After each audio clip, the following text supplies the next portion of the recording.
Hi, my name is Chikodi Ukiwe. I'm the CEO of Salad Finance. So my name is Eunice Solopade. I'm CEO at SideBref. My name is Banky, and I'm co-founder of Pepper.io. My name is Ebi Gatamu. I'm the CEO and co-founder of CladFi. My name is Trevor. I'm the CEO and co-founder of AlphaBlock. My name is Ruth. I'm the CEO of Fleek. So my name is Surab Singh. I'm one of the co-founders for Vitus. My name is Ife Dorapawao, and I'm the founder at Oyster. My name is Aisha Husseini, and I lead the team at Keza Africa. My name is Tobi Odukoya, and I'm the CEO and co-founder at CDK. At Salad, we're providing employees in Africa with the financial services they need to live their best lives. So one of the challenges I have experienced as a founder is brain drain, right? Africa is blessed with so many promising talents, and it's very unfortunate to see that they are having to migrate for a better life, which makes them, almost impossible, to lock down. At SideBref, we provide a simple interface for entrepreneurs to launch, to manage, and scale their companies across markets. We have a one-stop solution for your business registration, your banking, and regulatory compliance. I would say hiring and talent has really been one of our biggest challenges. Getting the right culture fit, the right fit in terms of skills has really been, a challenge for us, actually. So I would say that's our biggest challenge, really. At Pepper.io, we're making it safer for you to buy on social platforms in Africa, and we're doing this using payment protection and a very simplified user experience for everyone. In the next 5 years, we want to be the #1 option for person-to-person payments across Africa when it comes to buying items, whether it's on very structured formats like marketplaces, or it's on unstructured like peer-to-peer, me and you meeting ourselves wherever, whether it's on social, whether it's not on social. We want to be the first option for those kind of payments, and our aim is that when we're doing that, we're going to help small businesses, medium-sized businesses reduce their risk, sell more, and make more revenue, essentially.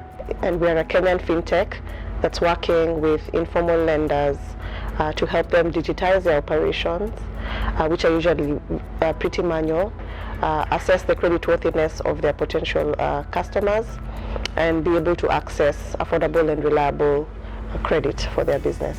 With adoption of technology, so the segment typically would have, say, a manual loan book and a counter book recording things manually. So you'd have to sort of get them up to speed with the tools that are available, and getting them to, to be able to understand why it's important to formalize the operations a lot more. So that's typically one of the challenges. And at AlphaBlock, we're enabling real estate investors to buy shares of income-generating real estate. In 5 years, AlphaBlock will be in about 5 countries. We're targeting East Africa and West Africa, just to make sure those communities are served by this product, to enable people to start growing and generating wealth through passive cash flows and capital gains. We're building a payment solution for users in Nigeria and Africa. So far, I guess understanding the ecosystem so far, which Technext has definitely been helpful, because our solution thrives in the amount of partnerships that we can get together, because basically what we're doing is we're aggregating the entire fragmented system and bringing them in one place, right? So getting into that ecosystem, networking, getting people to close these partnerships, has been one experience, which thankfully Techstars has been very helpful in closing most of that. Essentially, we're a digital lender that's leading with software so that we can provide more affordable loans to hospitals and pharmacies within Nigeria.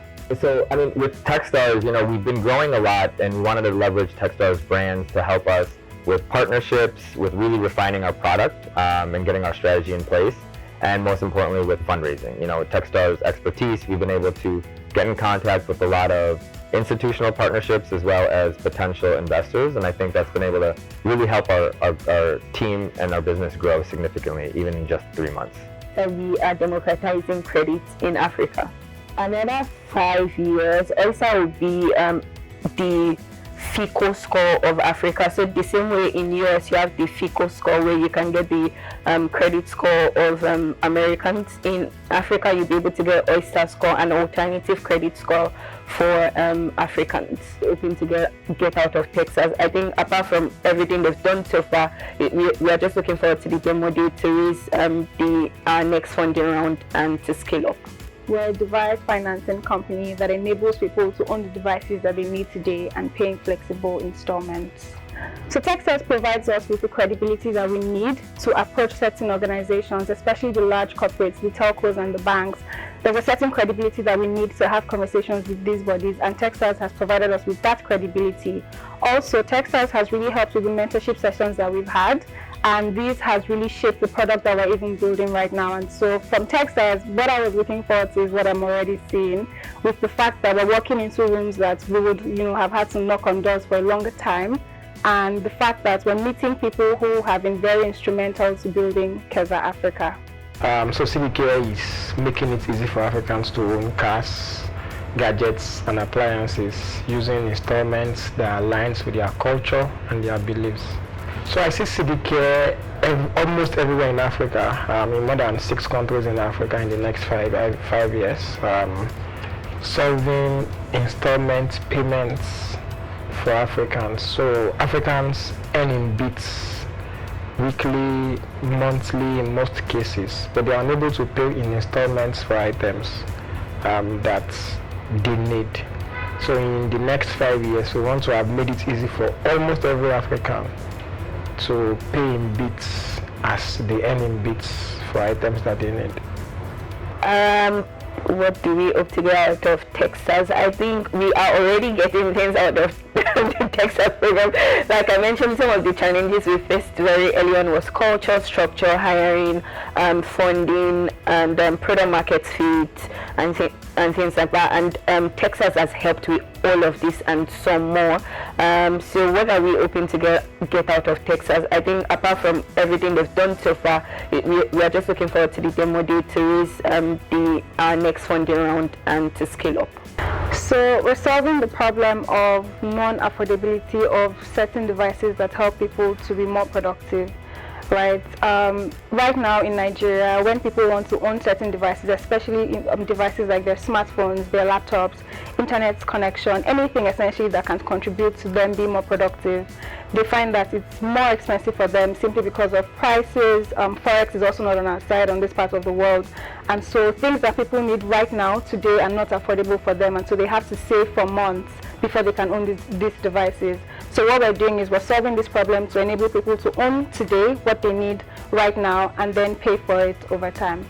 So we discovered 2 out of every 5 payments in Nigeria, and essentially even in other parts of Africa, either fail or are extremely delayed. So whether that's POS declines or bank transfer delays, everybody has had like frustrating payments problems. So we decided to solve for that by creating Flick and integrating with most of these payment solutions and just making it easier for people to pay. So for the Technext program, I aim to get advice. So far I've talked to about 100 different mentors from all over the world, from companies like Google, from Amazon, and they've given us advice on many aspects of our business. I'd also want to make sure that I'm able to raise capital, and they've trained us really well on how to speak to investors, how to communicate your value proposition to investors and to customers. And so far I think it's going well. And finally also product development advice, which has been amazing so far, but to also help aim to get more insights on how to launch and design products that are well fitted for the market. Right, so you'll find about 60% of the African population is unbanked. So informal lenders have stepped in to fill this gap with lending to informal traders. This could be your motorcycle riders, the market vendors, used clothes salespeople, and this demographic typically will not be able to access formal credit from, say, banks in the amounts that they need or in the frequency that they require, and that's where informal lenders step in So there's a huge gap, credit gap there for this segment of the market. I think estimated by the World Bank to be upwards of $300 billion. And working with these lenders, helping them address that gap is the reason why we've chosen this path. Oh wow.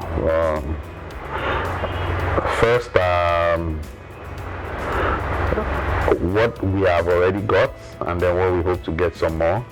We've gotten some very good validation of what we've been working on for a couple of years by being here in Techstars. So that's the first thing that this brought to us, and we already have that.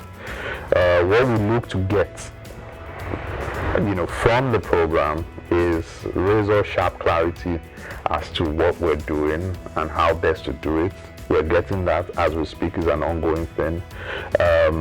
After the program, obviously we're looking to get the tools, the network to grow multiple times and scale the business that we've set out to build to the point where it has the impact that we're looking to have, which I just mentioned a few moments ago, which is to be the first option for people who want to pay for anything on the commerce side on a peer-to-peer basis on the continent. Also, this is being a general problem on the African continent, and one that I experienced myself. So, I mean, whilst in the US and other developed world, starting a business is pretty easy, right? But on the African continent, statistics shows that it's a Herculean task for entrepreneurs to formalize the process of registering their business. So, when it comes to business registration, when it comes to banking, right, there's a lot of paperwork, bureaucracy involved, right? And that is the problem we're solving at Sidewave. So we take away all of these archaic process and allow you to launch your business in as little as 3 days on our platform. Personal, and that's because while growing up, I grew up in a Nigerian family where we had a lot of challenge buying basic appliances and gadgets. And over time, right from my university days, I've always been iterating solutions to solve this problem.